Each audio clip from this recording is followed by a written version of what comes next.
स्कंद पुराणांतर्गत कार्तिक मास महात्म्य।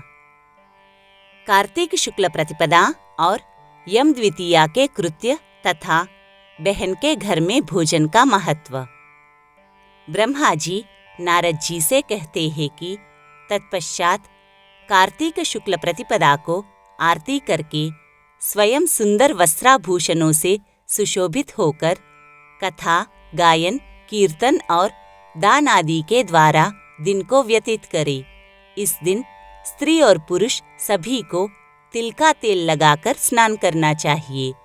इस प्रतिपदा को जो लोग तैल स्नान आदि पूर्वक पूजन करेंगे उनका वह सब कुछ अक्षय होगा।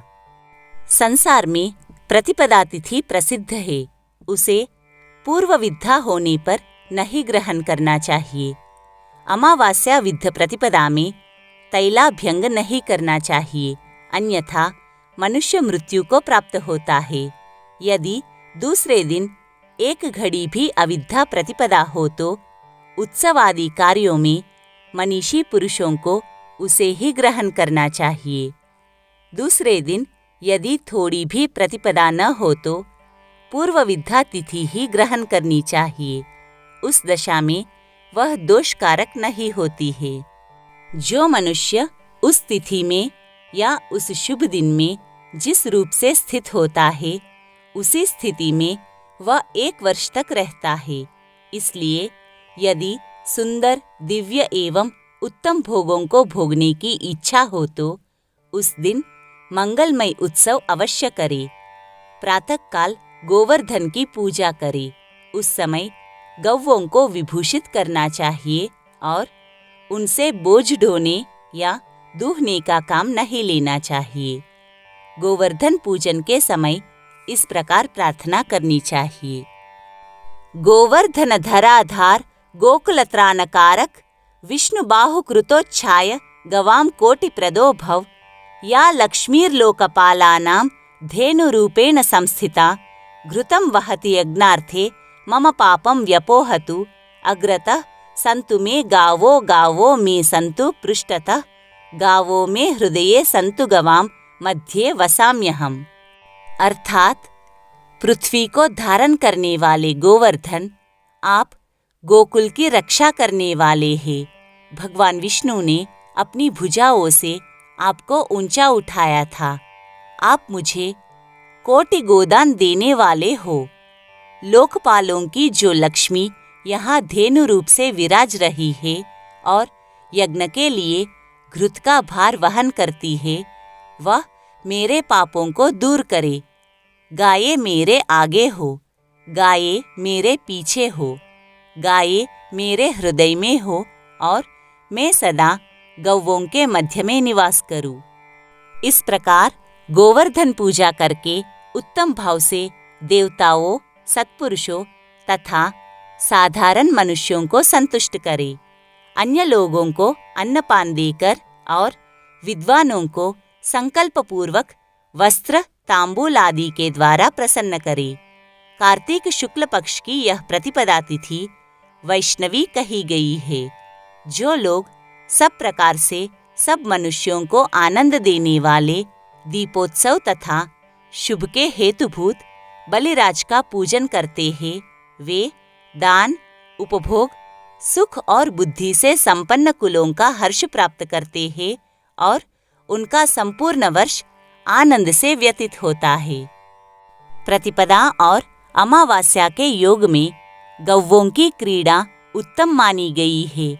उस दिन गौओं को भोजन आदि से भली भांति पूजित करके अलंकारों से विभूषित करे और गाने बजाने आदि के साथ सबको नगर से बाहर ले जाए। वहां ले जाकर सबकी आरती उतारे। ऐसा करने से मनुष्य सब पापों से मुक्त हो जाता है। हे नारद, अब तुम मृत्युनाशक यम द्वितीया व्रत का वर्णन सुनो।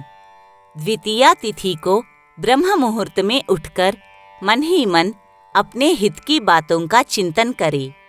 तदनंतर शौच आदि से निवृत्त होकर दंत धावन पूर्वक प्रातःकाल स्नान करे।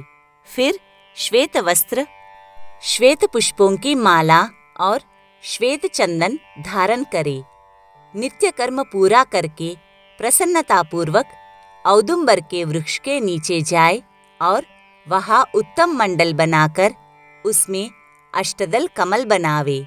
तत्पश्चात उस औदुंबर मंडल में ब्रह्मा, विष्णु, शिव तथा वीणा पुस्तकधारिणी वरदायिनी सरस्वती देवी का स्वस्थ चित्त से आवाहन एवं पूजन करे। चंदन, अगरू, कस्तूरी, कुंकुम, पुष्प, धूप, नैवेद्य एवं नारियल आदि के द्वारा पूजन करके अपमृत्यु निवारण के लिए वेदवेत्ता ब्राह्मण को अलंकार सहित दूध देने वाली सवत्सा गाय दान करे। उस समय ब्राह्मण से इस प्रकार कहे, हे विप्र, मैं अपमृत्यु का निवारण करने के लिए संसार समुद्र से तारने वाली यह सीधी सादी गाय आपको दे रहा हूँ। यदि गाय ना मिल सके तो ब्राह्मण को भक्तिपूर्वक एक जोड़ा जूता ही अर्पण करे। तदनंतर पूजा समाप्त करके भगवान विष्णु में भक्ति रखते हुए अपने कुटुंब के श्रेष्ठ वयोवृद्ध पुरुषों को श्रद्धा भक्ति के साथ प्रणाम करे। फिर अनेक प्रकार के सुंदर फलों द्वारा अपने स्वजनों को तृप्त करे। उसके बाद अपनी सहोदरा बड़ी भागिनी के घर जाए और उसे भी भक्तिपूर्वक प्रणाम करते हुए कहे कि सौभाग्यवती बहन, तुम कल्याणमयी हो। मैं अपने कल्याण के लिए तुम्हारे चरणारविंदों में प्रणाम करने के उद्देश्य से तुम्हारे घर आया हूँ। ऐसा कहकर बहन को भगवत बुद्धि से प्रणाम करे। तब बहन भाई से यह उत्तम वचन कहे कि भैया, आज मैं तुम्हें पाकर धन्य हो गई। आज सचमुच में मंगलमयी हूँ। कुलदीपक, आज अपनी आयु वृद्धि के लिए तुम्हें मेरे घर में भोजन करना चाहिए। मेरे सहोदर भैया, पूर्व काल में इसी कार्तिक शुक्ला द्वितीया को यमुना जी ने अपने भाई यमराज को अपने ही घर पर भोजन कराया और उनका सत्कार किया था। उस दिन कर्मपाश में बंधे हुए नारकीय पापियों को भी यमराज छोड़ देते हैं, जिससे वे अपनी इच्छा के अनुसार घूमते हैं। इस तिथि में विद्वान पुरुष भी प्रायः अपने घर भोजन नहीं करते। बहन के ऐसा कहने पर व्रतवान पुरुष वस्त्र और आभूषणों से हर्षपूर्वक उसका पूजन करे, बड़ी बहन को प्रणाम करके उसका आशीर्वाद ले। तत्पश्चात सभी बहनों को वस्त्र और आभूषण देकर संतुष्ट करे।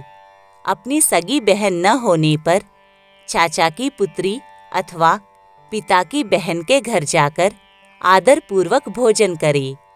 नारद, जो इस प्रकार यम द्वितीया का व्रत करता है, वह अपमृत्यु से मुक्त होकर पुत्र पौत्र आदि से संपन्न होता है और अंत में मोक्ष पाता है। ये सभी व्रत और नाना प्रकार के दान गृहस्थ के लिए ही योग्य है। व्रत में लगा हुआ जो पुरुष यम द्वितीया की इस कथा को सुनता है, उसके सब पापों का नाश हो जाता है, ऐसा माधव का कथन है। कार्तिक शुक्ल की द्वितीया को यमुना जी में स्नान करने वाला पुरुष यमलोक का दर्शन नहीं करता। जिन्होंने यम द्वितीया के दिन अपनी सौभाग्यवती बहनों को वस्त्रदान आदि से संतुष्ट किया है, उन्हें 1 वर्ष तक कलह अथवा शत्रु भय का सामना नहीं करना पड़ता। उस तिथि को यमुना जी ने बहन के स्नेह से यमराज देव को भोजन कराया था। इसलिए उस दिन जो बहन के हाथ से भोजन करता है, वह धन एवं उत्तम संपदा को प्राप्त होता है। राजाओं ने जिन कैदियों को कारागृह में डाल रखा हो, उन्हें यम द्वितीया के दिन बहन के घर भोजन करने के लिए अवश्य भेजना चाहिए। वह भी न हो तो मौसी अथवा मामा की पुत्री को बहन माने अथवा गोत्र या कुटुंब के संबंध से किसी के साथ बहन का नाता जोड़ ले। सबके अभाव में किसी भी समान वर्ण की स्त्री को बहन मान ले और उसी का आदर करे। वह भी न मिल सके तो किसी गाय या नदी आदि को ही बहन बना ले। उसके भी अभाव में किसी जंगल झाड़ी को ही बहन मानकर वहाँ भोजन करे। यम द्वितीया को कभी भी अपने घर भोजन न करे। भाई के भोजन में वही द्वितीया ग्राह्य है जो दोपहर के बाद तक मौजूद रहे।